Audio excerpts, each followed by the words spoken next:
कि हम लोग जैसा कि देख रहे थे, हम लोग हिंदी का पेपर देख रहे थे। तो हम लोग आज हिंदी के पेपर देखेंगे 2026 का, जो कि आप लोग को पूछा गया है। ये हिंदी का पेपर हम लोग 901 का देख रहे हैं।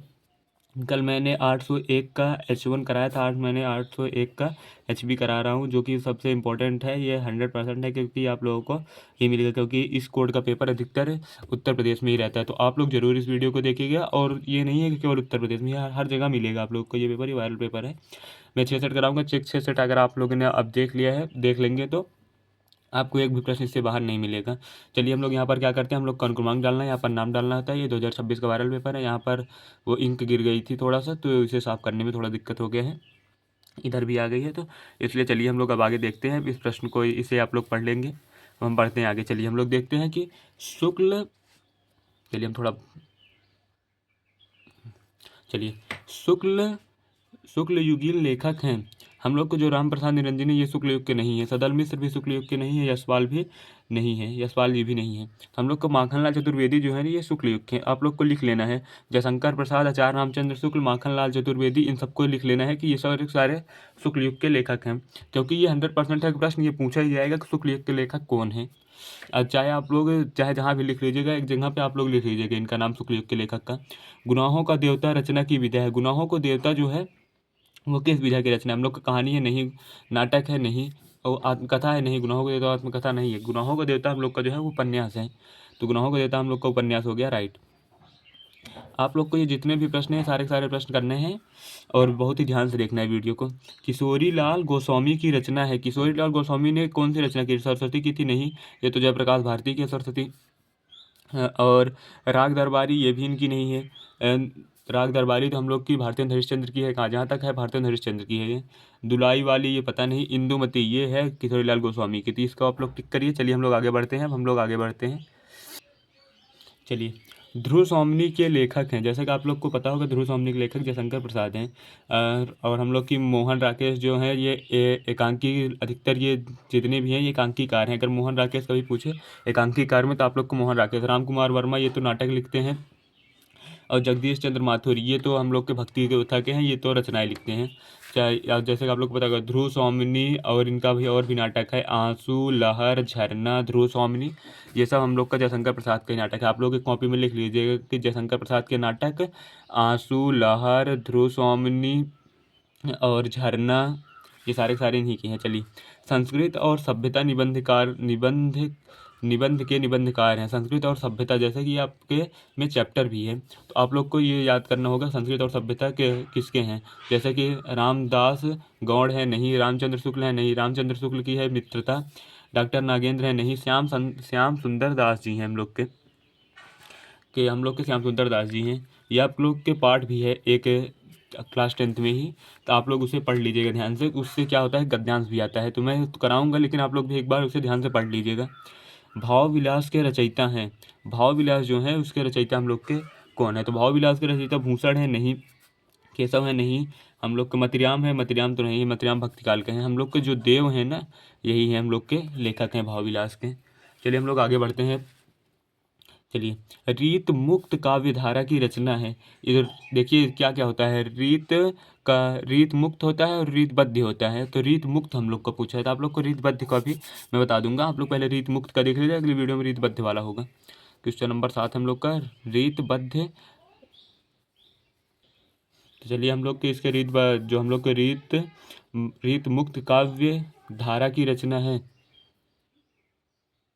सुजान सागर, सॉरी गलती से मिस्टेक हो गया, सुजान सागर हैं इसके। आप लोग को एक भी प्रश्न छोड़ना नहीं। अगर आप लोगों ने वीडियो को यहाँ तक देखना है तो प्लीज़ वीडियो को लाइक कर दें, और दोस्तों अपने दोस्तों तक इस चैनल को सब्सक्राइब भी कर लें, और दोस्तों तक अपने भेज भी दें। चलिए हम लोग आगे बढ़ते हैं। दूसरे तार सप्तक का प्रकाशन वर्ष है। पहले तार सप्तक का है, प्रथम अगर पूछ लेगा ना, ये पहला वाला जो है, प्रथम तार सप्तक का प्रकाशन 1943 में, दूसरा 1951 में हम लोग का हुआ था। ये दूसरा तार सप्तक यही है, दूसरा तार सप्तक। आपको पहला और दूसरा याद रखना। जितना प्रश्न अगर पूछता है तो पहले और दूसरे से पूछता है। चलिए, प्रगतिवाद युग के कवि हैं। प्रगतिवाद युग है जो इसके कवि हैं, तो प्रगतिवाद युग के कवि हम लोग के हैं शिव मंगल सिंह सुमन हैं। आप लोग को शिव मंगल, देखिए यहाँ पर मैंने सुमन ऐसे भी कर दिया है, ये सुमन डायरेक्ट देकर ही पूछ लेते, तो आप लोग को प्रगतिवाद युग के कवि सुमन जी को याद रखना होगा हर समय। चलिए, महादेवी वर्मा की रचना है, महादेवी वर्मा की हम लोग की रचना कौन सी है? तो हम लोग की जैसे त्रिधार है, नहीं, वीणा भी इनकी नहीं है, पथ के साथी इन्हीं की है, पथ के साथी इनकी रचना है महादेवी वर्मा की। चलिए, क्वेश्चन नंबर हम लोग 11 को देखते हैं कि विंध्य के वासी उदासी तापोत्र तपो व्रतधारी महाबिनु नारी दुह खारे पंक्ति में कौन सा रस है? तो हम लोग का जैसा कि पंक्ति में हम लोग का हास्य रस है। यहाँ पर बोला कैसे है कि विंध्य के वासी उदासी तपो व्रतधारी मनः मुनि नारी दुख खारे, कि बोल रहा है मनः मुनि, जो अपने मन से मुनि होते हैं वो नारी का दुख नहीं करते हैं। तो इसमें तो ये वही है ना कि हास्य वाली बात ही है। आप लोग दुख देख के क्या लगाएंगे? दुख खारे, या अधिकतर टीचर भी आप लोग को बता देंगे, तो आप लोग यहाँ पर करोड़ लगा देंगे, लेकिन नहीं है, यहाँ पर हास्य रस। आप लोग को 100% इसको याद रखना होगा। ये उदाहरण एक नहीं बार सैकड़ों बार पूछ चुका है, तो आप लोग को इसके 100% ध्यान रखना। चलिए हम लोग आगे बढ़ते हैं, आइए। चलिए, क्वेश्चन नंबर 12, जहाँ उपमेय में उपमान की समानता प्रकट की जाए वहाँ पर कौन सा अलंकार होता है? जहाँ पर उपमेय में उपमान की समानता प्रकट जाती है वहाँ पर उपमा अलंकार हम लोग का उपमा अलंकार हो जाता है। चलिए, उत्प्रेक्षा अलंकार क्या होता है? जहाँ उपमेय में उपमान का भेद रहित आरोप होता है वहाँ पर उत्प्रेक्षा अलंकार होता है। रूपक अलंकार, जब जहाँ जिस वाक्य में किसी व्यक्ति वस्तु या किसी व्यक्ति या वस्तु की रूप की बात की जाती है वहाँ पर वो होता है। और संदेहवाहक संदेह तब होता है, संदेह तो वैसे भी कोई है ही नहीं, ये तो वैसे ही डाल दिया है संदेह। चलिए, सोरठा छंद के दूसरे और चौथे चरण में मात्राएं होती हैं। सोरठा के पहले और तीसरे, क्या पूछा है? दूसरे और चौथे चरण में।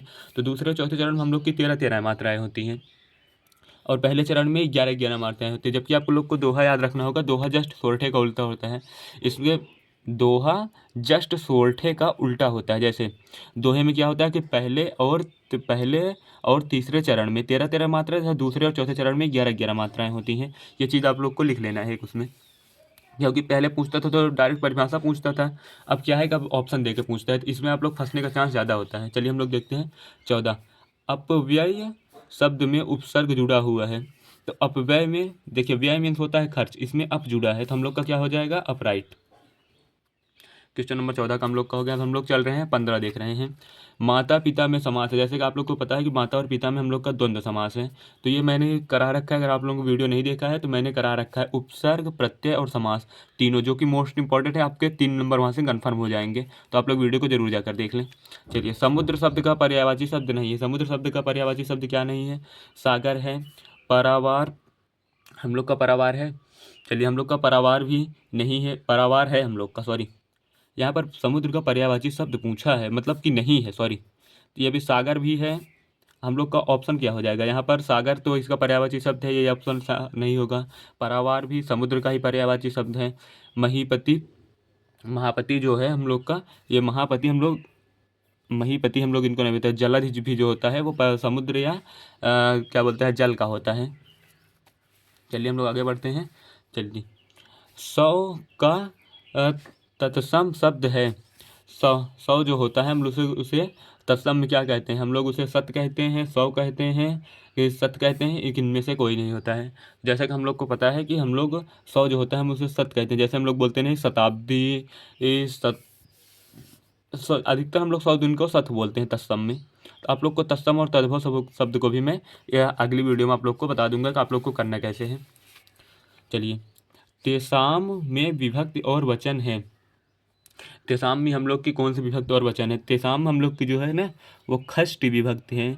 जैसे कि आप लोग का तेसाम, आधा माँ वो दिख जाता है, वो अधिकतर खष्ट विभक्ति में आता है और बहुवचन होता है। चलिए हम लोग देखते हैं, आगे बढ़ते हैं कि 19, तुमसे सोया नहीं जा सकता वाक्य में वाच्य है। तुमसे सोया नहीं जा सकता है, तो इसमें कौन बोल रहा है? कि कर्ता बोल रहा है ना, तुमसे सोया नहीं जा रहा है। तो यहाँ पर हम लोग का क्या हो जाएगा कि 19 कभी में यह कृतवाच्य नहीं होगा। तुमसे सोया नहीं जा रहा है मतलब किसी व्यक्ति को दूसरे को बोल रहा है, तो ये हम भाव को व्यक्त कर रहा है ना कि सोया नहीं जा रहा है तुमसे, तो यहाँ पर हम लोग का भाववाच्य हो जाता है। देखिए, अधिकतर आप लोग भी कर्मवाच्य लगा दीजिए कि तुमसे सोया नहीं जा रहा है, कि कोई व्यक्ति दूसरे को बोल रहा है, लेकिन ये चीज़ इसमें नहीं होती है। इसमें होता है कि इसमें यह भाव को व्यक्त कर रहा है कि सोना, उठना, नहाना, खाना पीना, ये सारी चीज़ें जहाँ पर आ जाती हैं वहाँ पर आप लोग को भाववाच्य लगाना है। चलिए, विकारी पद नहीं है। इसमें से हम लोग का विकारी पद कौन सा नहीं है? तो हम लोग का विकारी पद जो है वो प्रतिदिन नहीं है, बाकी सारे के सारे विकारी पद हैं। क्योंकि गाय हो गया, सभा हो गया, रमेश हो गया, ये सारे के सारे विकारी पद हैं। और जबकि हम लोग का प्रतिदिन है जो विकारी पद नहीं है। चलिए हम लोग आगे बढ़ते हैं। चलिए खंड खाम हम लोग आ गए हैं कि यहाँ पर दिया है कि निम्नलिखित में से किसी एक गद्यांश पर आधारित सभी प्रश्नों के उत्तर दीजिएगा। तो चलिए हम लोग देखते हैं कि यहाँ पर हम लोग को देखना है कि यह एक नैतिक और आध्यात्मिक स्रोत है जो अनंत काल से प्रत्यक्ष या अप्रत्यक्ष रूप से इन सारे देश में बहता है। यह हमारे सौभाग्य रहा है कि हमने ऐसे ही एक मूर्त रूप को अपने बीच चलते फिरते हंसते रोते भी देखा है, और जिसने अमृत की याद दिलाकर हमारी सूखी हड्डियों में नई मज्जा डाल हमारे मृत प्राय शरीर में नए प्राण फूंके और मुरझाए हुए दिलों को फिर खिला दिया। वह अमृत सत्य और अहिंसा का है। चलिए हम लोग को क्या करना है कि उपयुक्त गद्यांश का संदर्भ लिखना है। तो हम लोग का संदर्भ क्या लिखना है? इससे पहले जो मैंने वीडियो बनाया उसमें बताया था। आप लोग को पाठ का नाम लिखना होगा। मैं पाठ का नाम और लेखक का नाम यहाँ पर आप लोग को बता दे। तो चलिए दोस्तों, जैसे कि हम लोग इस गद्यांश में जो हम लोग का गद्यांश दिया है, संदर्भ लिखने का हम लोग का कैसे लिखा जाता है। जैसे कि आप लोग यहाँ पर देख रहे होंगे कि भारतीय संस्कृत नामक पाठ से लिया गया है हम लोग का ये पाठ। आपको लिखना है, देखिए आपको लिखना है कैसे। प्रस्तुत गद्यांश हमारी पाठ्य पुस्तक हिंदी गद्यांश। हिंदी आप लोग को गद्य लिखना है। अगर पद्य का लिख रहे हैं तो हिंदी पद्यांश, हिंदी गद्य का लिख रहे हैं तो हिंदी गद्यांश। वो आप लोग को यहाँ पर जैसे कि मिल ही जाएगा। अगर गद्यांश लिख रहे हैं यहाँ पर गद्यांश वो डाल देंगे, पद्यांश से लिख रहे हैं तो पद्यांश डाल देंगे। कि जब लिख दें हिंदी गद्यांश के भारतीय संस्कृत नामक पाठ से लिया गया है। इसके लेखक जो हैं राजेंद्र प्रसाद हैं। आप लोग को लिखने के बाद दोनों पे ऐसे ऐसे लाइन कर देना, क्योंकि जब एग्जामिनर देखता है ना कि जैसे लाइन देख रहे हैं वो एक नंबर यहाँ से एक नंबर यहाँ से, आप लोग को 2 नंबर कन्फर्म कर देगा तुरंत। चलिए, मानव मात्र के लिए वर्तमान में क्या आवश्यक हो गया है। चलिए हम लोग इसके प्रश्न को देख भी लेते हैं और उत्तर भी इसका देख लेते हैं। चलिए दोस्तों, हम लोग को लिखना कैसे होगा कि यहाँ पर लिखना होगा मानव मात्र के लिए वर्तमान में क्या आवश्यक हो गया है। कि मानव मात्र के लिए वर्तमान में आवश्यक है, आप लोग को ये लिखना है। फिर लिखना है कि मानव मात्र के लिए ये आवश्यक है कि हम लोगों को जैसे कि आध्यात्मिक, यहाँ पर लिखना है मानव मात्र के लिए आध्यात्मिक, नैतिक और जो है ये हमारी आध्यात्मिक, नैतिक, जैसे कि ये पहले लाइन में लिखा है कि यह एक नैतिक और आध्यात्मिक है जो अनंत काल से प्रत्यक्ष अप्रत्यक्ष रूप से सारे देश में बहता आ रहा है। यह हमारा सौभाग्य रहा है कि हमें ऐसे ही एक मूर्त रूप अपने बीच चलते फिरते हंसते भी देखा है। तो आप लोग को यही लिखना है कि मानव मात्र के लिए आवश्यक इस समय है कि नैतिक और आध्यात्मिक चीज़ों का ज्ञान होना तथा खुद पर पूर्ण विश्वास बनाए रखना, और जैसे कि लिखना है कि हमें हंसते खेलते और अमृत, सत्य और अहिंसा का मार्ग अपनाना चाहिए। आप लोग को इसमें क्या होगा कि आप लोग को डायरेक्ट नहीं मिलेगा, आप लोग को इसको पढ़ना होगा, फिर सार निकालना होगा, फिर लिखना होगा। चलिए हम लोग अब आगे बढ़ते हैं। गद्यांश के रेखांकित अंश की व्याख्या। चलिए हम लोग रेखांकित अंश की व्याख्या को देख लेते हैं। यह हमारा सौभाग्य रहा है कि लेखक बोलता है कि यह हमारा सौभाग्य रहा है कि इसमें तो आप लोग कुछ बना ही नहीं पाते हैं कि सौभाग्य रहा है कि यह हमारा सौभाग्य रहा है कि हमने ऐसे ही एक मूर्त रूप को अपने बीच चलते फिरते देखा है। कि वो कह रहे हैं कि हमारा सौभाग्य रहा है कि हमने ऐसे ही मूर्त रूप, मतलब ऐसे ही देवताओं के रूप में अपने बीच में चलते फिरते हंसते भी देखा हुआ है। कि चलते फिरते हंसते खेलते, मतलब आप कुछ भी लिख दीजिए ऐसे। और जिससे अमृत की याद दिलाकर हमारी सूखी हड्डियों में नई मज्जा डाल हमारे मृत प्राय शरीर में प्राण फूंक दिए हों। जैसे वो बोल रहे हैं कि जैसे अमृत की याद दिलाकर वो हमारे बीच ऐसे हंसते खेलते रहते थे कि ऐसा लगता है कि जैसे कि वो अमृत की हमें याद दिलाकर हमारी सूखी हड्डियाँ, मतलब अर्थात हमारे निम्न विचारों में नई मज्जा डाल हमारे मृत शरीर में नए प्राण फूंक दिए। जैसे कि हमारी हड्डियों में जैसे मज्जा जब चली जाती है, अस्थि मज्जा जिसे हम लोग बोलते हैं, तो हमारी हड्डी एकदम सूखी पड़ जाती है जिससे कि हम लोग चल नहीं पाते हैं। तो यही बोल रहे हैं कि हमारे शरीर में नए प्राण डाल दिए हों जिससे कि हम लोग फिर से खड़े हो गए हैं और फिर से एक्टिव हो गए हैं, फूके हों, और मुझे मुरझाए हुए दिलों में फिर से खिला दिया। मतलब मुरझाए हुए दिलों का अर्थात वो बोल रहा है कि हमारे मृत पड़े शरीर को उन्होंने फिर से जीवित कर दिया। यह अमृत, सत्य और अहिंसा ही है। मतलब ये बोल रहे हैं कि यह अमृत, सत्य और अहिंसा से ही हो सकता है।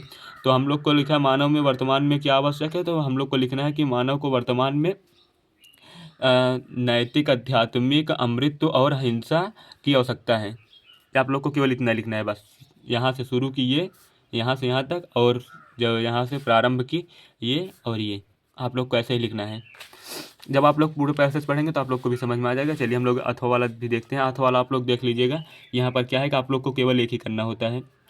चलिए, ईर्ष्या से बचने का उपाय मासिक अनुशासन, आप लोग इसे देखिएगा। सेम वही काम इसमें भी करना है आप लोग को। यहाँ पर तो रेखांकित अंश भी नहीं दिया है, तो आप लोग को केवल वैसे ही प्रश्न लिखने हैं। गद्यांश के रेखांकित अंश की व्याख्या, यहाँ पर रेखांकित अंश नहीं है, तो आपको दो में से केवल एक ही करना है, तो मैंने एक बता दिया है। चलिए हम लोग आगे बढ़ते। चलिए हम लोग को देखना क्या है कि यहाँ पर निम्नलिखित में से किसी एक गद्यांश पर आधारित सभी प्रश्नों के हम लोग को उत्तर देना है। चलिए हम लोग को इसे पैसेज को पढ़ेंगे, उससे पहले आप लोग प्रश्न को पढ़ लेंगे। आप लोग को यहाँ पर क्या दिया है, उपयुक्त पद्यांश का संदर्भ लिखना है। जैसे कि मैंने इससे पहले बताया था कि वहाँ पर आप लोग को क्या करना है। जैसे कि देखिए मैंने यहाँ पर बताया था पाठ, आप लोग को पाठ का नाम लिखना है। ये कौन से पाठ से लिया गया था, हम लोग का जो है सूरसागर से लिया गया है। तो देखिए यहाँ पर हम लोग का पाठ है सूरसागर, ये सूरसागर का है। अब आप लोग को यहाँ पर लेखक लिखना है। लेखक मैं इसमें ट्रिक भी बताऊंगा आप लोग को कैसे पहचानना है, सूरदास। और ये 100% है कि किसी न किसी सेट में ये आने वाला है। आप लोग लिख लीजिएगा कि ये किसी न किसी सेट में आने वाला, जैसे पाठ और लेखक जैसे उसका बताया था वैसे इसका भी लिखना है। अगर नहीं देखें तो इससे पहले वाली वीडियो देखेंगे, उसमें मैंने संदर्भ अच्छे से बता रखा है। चलिए हम लोग देखते हैं कि अब चलिए उपयुक्त गद्यांश का संदर्भ हम लोग का हो गया है। अम अगोचर में क्या तात्पर्य है। आम, आगम और अगोचर। आगम मीन्स होता है किसी के आने का, अगोचर मीन्स होता है जिसे हम लोग ना जानते हो। तो इसका तात्पर्य यही है कि आम अगोचर मीन्स होता है कि कोई ऐसा जिसे हम लोग ना जानते हो कि वो आने वाला हो। जिसका भी हो गया। अब आप लोग को पद्यांश के रेखांकित अंश की व्याख्या करना है। चलिए हम लोग पद्यांश के रेखांकित अंश की व्याख्या को देख लेते हैं। चलते हैं। अविगत गत कुछ कहत ना आवे। यहाँ पर वह कह रहे हैं कि जो हैं कि हमारी जो हमारे लेखक हैं वो कह रहे हैं कि अभिगत गत कुछ कहत न आवे, ज्यों गूंगे मीठे फल को रस अंतर ही भावे। कह रहे हैं कि अभिगत गत अब मुझसे कुछ कहता नहीं बन रहा है, या मुझसे अब कुछ कहना बन ही नहीं रहा है। कि अभिगत गत कुछ कहत ना आवे, अब मुझसे कुछ भी कहना बन नहीं रहा है। ज्यों गूंगे मीठे फल को रस अंतर ही भावे। क्यों बोल रहे हैं कि जैसे ही गूंगे व्यक्ति फल को खाकर जैसे ही गूंगा व्यक्ति फल को, मीठे फल को खाता है, कौ रस अंतर ही भावे, कि वो उसका रस जो वो उसका स्वाद मिलता है वो अंदर ही ले रहता है, क्योंकि वो व्यक्त ही नहीं कर सकता है। गूंगा किसी भी फल को वो खाकर व्यक्त नहीं कर सकता। तो यही कहना चाह रहे हैं। और आप लोग को जैसे देखिए यहाँ पर लास्ट में आप आएंगे, देखिए सूर सुगुन पद भावे। सूरदास के जितने भी पद हैं आप लोग को लास्ट में आने पर मिल जाएगा सूर्य। तो आप लोग इसे 100% मार्क कर लीजिएगा कि जिसमें सूर्य मिलेगा वो सूरदास का ही है। चलिए हम लोग आगे बढ़ते हैं। अथवा वाला जैसे कि आप लोग दिए है इसका भी आप लोग कर लेंगे। चलिए आप लोग देख ले। चलिए हम आगे बढ़ते हैं। तो चलिए दोस्तों, जैसे कि यहाँ पर लगे दिए गए संस्कृत के गद्यांश में किसी एक का संदर्भ सहित हिंदी में आप लोग को अनुवाद करना है। तो आप लोग को करना क्या है, सबसे पहले आप लोग को संदर्भ लिखना है। तो संदर्भ में क्या लिखना है, प्रस्तुत, यहाँ पर क्या लिखा है गद्यांश है ना, तो हम लोग को प्रस्तुत गद्यांश हमारी पाठ्य पुस्तक हिंदी के हिंदी संस्कृत, हिंदी भी लिखना है, हिंदी फिर संस्कृत, ऐसे हिंदी लिखेंगे फिर हिंदी लिखेंगे के बाद फिर डैश लगाएंगे फिर संस्कृत आप लोग लिखेंगे। हिंदी संस्कृत के कि ये लिखा है कि विश्व सृष्टा नामक पाठ से लिया गया है, विश्व सृष्टा नामक पाठ से लिया गया है। इसके लेखक हम लोग के इसके लिए इसमें लेखक होता ही नहीं, केवल वही भर लिखना है। आप लोग को केवल पाठ का नाम याद रहेगा, आपको 2 नंबर मिल जाएंगे। चलिए हम लोग देखते हैं इसका हम लोग अर्थ। अब आप लोग को मिलने वाले हैं यहाँ पर 3 नंबर और। चलिए, विश्व सृष्टा ईश्वर एक एव इत भारती मूल्य, इत भारतीय संस्कृत मूलम। देखा, विशिष्ट विश्व सृष्ट, विश्व में श्रेष्ठ ईश्वर एक इत एव भारतीय मूल में एक ही है। विश्व में सृष्ट मतलब जो प्रकट हैं वो एक ही ईश्वर है भारतीय मूल में। भारतीय संस्कृत के जो मूल है उसमें केवल एक ही ईश्वर है। विभिन्न मतावलंबिन, कई मतावलंबित मतलब कई भ्रमित लोग। विविधय, विविधय मतलब होता है अलग अलग प्रकार के। विविधय जो लिखा है ये विविध होता है, विविध मीन्स होता है अलग अलग प्रकार के, अलग अलग प्रकार के नमाभि नामों से एवं एकम एव ईश्वरम भजन्ते, एक ही ईश्वर को बुलाते हैं। वो अलग अलग नाम से एक ही ईश्वर को बुलाते हैं, मतलब भजते हैं, मतलब वो बुलाते हैं या पुकारते हैं। अग्नि इंद्र कृष्ण करीम राम रहीम जिन बुद्ध। देखा, अग्नि इंद्र कृष्ण करीम राम रहीम जिन बुद्धि खिस्त्रता अल्लाह इत्यादि नामिम एकम एक परमात्मा शांति, कि एक ही परमात्मा के इतने सारे अनेकों नाम हैं। चलिए आगे बढ़ते हैं। तम एव ईश्वरम जनः गुरु, तम मीन्स होता है तुम, एक ईश्वरा जनः गुरु इत्यादि मान्यते, तुम एक ईश्वर जन गुरु को इत्यादि मान्यते। इत्यादि मतलब होता है कि एक ही गुरु या ईश्वर या जन को आप लोग मानते हैं। ये बोला है कि मतलब आप लोग चाहे जितने भी नाम भजते हैं, लेकिन आप लोग एक ही ईश्वर हो या गुरु हो या जन हो, आप लोग उन्हीं को भजते हैं। अंतः सर्वेषां मतानामः संभावः समश्चम अस्माकं संस्कृत संदेह। अस्मम सर्वेषां मतानामम, जो इतने सारे मतभेद हैं, संभावा समश्चित, ये इन सारे मतभेदों को सुनिश्चित करता है। अस्माकम संस्कृत संदेह है, हमारा ये संस्कृत का जो संदेह है ये इस बात को स्पष्ट करता है। चलिए हम लोग आगे बढ़ते हैं। जो अथवा वाला है वो आप लोग देख लेंगे, सेम वही चीज़ करना होता है आप लोग को। एकदा बहवा जना धूम्रपानम आहार्यम नगरम पृच्छति गति अस्म, ये जो ग्रामस्य वाला पार्ट है उससे लिया गया है। आप लोग को केवल एक ही करना होता है, तो आप लोग को यही करना है। चलिए हम लोग आगे बढ़ते हैं कि हम लोग को क्या लिखना है कि दिए गए 24 में है कि दिए गए श्लोकों में से किसी एक श्लोक का संदर्भ सहित हिंदी में अनुवाद कीजिए। चलिए हम लोग इसका देख लेते हैं कि हम लोग पहले वाले का, धन्या नाम उत्तम दक्षतम धनु धना मुक्तम श्रुता लाभानम श्रेया आरोप्य सुखाना तुष्टि रुत्तम। आप लोग को ये क्या करना है कि इसका अर्थ लिखना है कि धन्या नाम, धन्य है वो नाम, उत्तम दक्षता जिसका उत्तम दक्ष है, धनु धाना नामुस्तम श्रुतम, जिसे धनुष्क श्रुतम नाम से बुलाया जाता है, अर्थात हम लोग भगवान राम को बोल रहे हैं। लाभानम श्रेया, लाभानम श्रेया, लाभ का श्रेय, आरोग्य सुखाना दृष्टि, आरोग्य और सुख की प्राप्ति होती है। चलिए हम लोग आगे बढ़ते हैं। अब यहाँ पर लिखा है कोकिल, कि ये कोयल वाला है, कोकिला यद्यपि जो वह आप लोग का है, करी क्विस्टम वाला जो है वही आप लोग का है। अब जो बच्चे पढ़ रहे होंगे उनको तो पता ही होगा पहले से मेरे से। चलिए हम लोग देखते हैं कि अपने पठित खंड काव्य के आधार पर निम्नलिखित प्रश्नों में से किसी एक प्रश्न का उत्तर दीजिए। चलिए हम लोग को यहाँ पर क्या करना है, तो आप लोग को यहाँ पर ज्योत जवाहर को याद करना होगा, कि जो कि मैंने वीडियोस को डाल रखा है। अगर आप लोगों ने नहीं देखा है तो आप लोग जाकर वीडियो देख सकते हैं। चलिए हम लोग आगे बढ़ते हैं। यहाँ पर पूरा ज्योत जवाहर का ही है। आप लोग को यहाँ पर कहाँ पर है, ज्योत जवाहर ये वाला आप लोग को देखना है, और एक भी आपको नहीं देखना है। देखिए इतने बड़े पेपर में केवल आप लोग को क्या करना है, केवल एक देखना है। चलिए हम लोग आगे बढ़ते हैं। चलिए दोस्तों हम लोग आगे हैं 26 नंबर प्रश्न में। हम लोग का समझ लीजिए 3-4 और बचे हैं। देखिए निम्नलिखित में से किसी एक का जीवन परिचय देते हुए उनकी एक प्रमुख रचना का उल्लेख कीजिए। अगर आप लोगों ने अभी तक मेरी ये वीडियो नहीं देख रखी है, तो मैंने आचार्य रामचंद्र शुक्ल जी का जीवन परिचय पढ़ा रखा है, जो कि मैं बोल रहा हूँ 100% ये पेपर में आपका होने वाला है। और मैं एक और पढ़ा दे रहा हूँ जो कि इन दोनों में से है, तो आप लोग उसे भी देख लीजिए। चलिए यहाँ पर मैंने निम्नलिखित में से कवियों में से किसी एक कवि का जीवन परिचय देते हुए उनकी एक प्रमुख रचना का उल्लेख कीजिए। आप लोग को जैसा कि उसमें था इसमें सेम इसमें है, तो मैंने सूरदास का करा रखा है, मैं महादेवी वर्मा का और मैथिली शरण गुप्त का इसी अगले वीडियो में करा दूंगा, तो आप लोग उसको भी देख लीजिएगा। क्योंकि मैं अभी नहीं करा रहा हूँ तो आप लोग भूल जाएंगे, आप लोग को पेपर के समय ही दिया जाएगा कंटेंट वो, जो कि आप लोग को याद रहे। यहाँ पर आप लोग अपनी पाठ्य पुस्तक से संस्कृत खंड की पाठ्य पुस्तक के कंठस्थ कोई एक श्लोक लिखिए जो इस प्रश्न पत्र में ना आया हो, तो आप लोग कोई भी लिख सकते हैं। तो ये तो 4 लाइन का आप लोग को याद भी होगा। छात्रावास की जीवन शैली विशेष पर अपने मित्र को एक पत्र लिखिए। अब ये तो आसानी से आप लोग लिख सकते हैं, मैं भी पत्र लिखना भी आप लोग को बता दूंगा। चलिए विद्यालय में खेल कूद की सामग्री की ओर ध्यान दिलाते हुए प्रधानाचार्य को एक प्रार्थना पत्र लिखना। प्रार्थना पत्र यहाँ पर भी लिखना है, वही है, चाहे आप लोग उसको करिए, चाहे इससे करिए, चाहे आप लोग इसे करिए, दो में से एक ही कोई करना होता है आप लोग को। चलिए निम्नलिखित में से किन्हीं 2 प्रश्नों के उत्तर दीजिएगा। चलिए श्वेत श्वेत केतु का असीत, यहाँ पर आप लोग नहीं, यहाँ पर सबसे आसान यही होता है। चंद्रशेखरा स्वनाम किम अवदत, चंद्रशेखर को किस नाम से अवदत किया जाता है। चंद्रशेखरा देशभक्तम आसीत, चंद्रशेखर को देशभक्त के नाम से बुलाया जाता है। आप लोग को लिखना है चंद्रशेखरा देशभक्ता आसीत। देखिए भूमि गुरुत्तम किम आसीत, भूमि गुरुत्तम किम आसीत, आप लोग को ये देख लेना है प्रश्न एक। यहाँ पर पुरुराजनम केम सह युद्धम अकरोत, पुरुराजन केन ने क्यों युद्ध करा। चलिए हम लोग को यहाँ पर क्या लिखना है कि निम्नलिखित में से किसी एक विषय पर निबंध लिखिएगा। अगर आप लोगों ने नहीं देखा है तो मैंने इसके पहले वाली जो वीडियो डाल रखी है उसमें मैंने एक करा रखा है, एक विषय पर निबंध मैंने करा रखा है, वो भी आप लोग देख लीजिएगा। मैंने किस पे करा रखा है मैंने? हाँ, मैंने बेरोजगारी पे करा रखा है, जो कि 100% है कि बेरोजगारी पे आने वाला है। और मैं अब विज्ञान की समस्या मतलब 4 और डाल दूंगा, जो कि आप लोग के लिए इंपॉर्टेंट है होगा।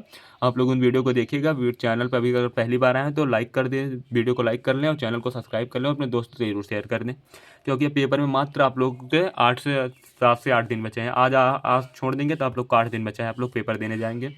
तो मोटी मोटा आप लोग को 1 हफ्ता बचा है, तो आप लोग केवल पढ़िएगा, ज़्यादा इधर उधर मत घूमिए टहलिए करिए। चलिए हम लोग वीडियो को समाप्त करते हैं।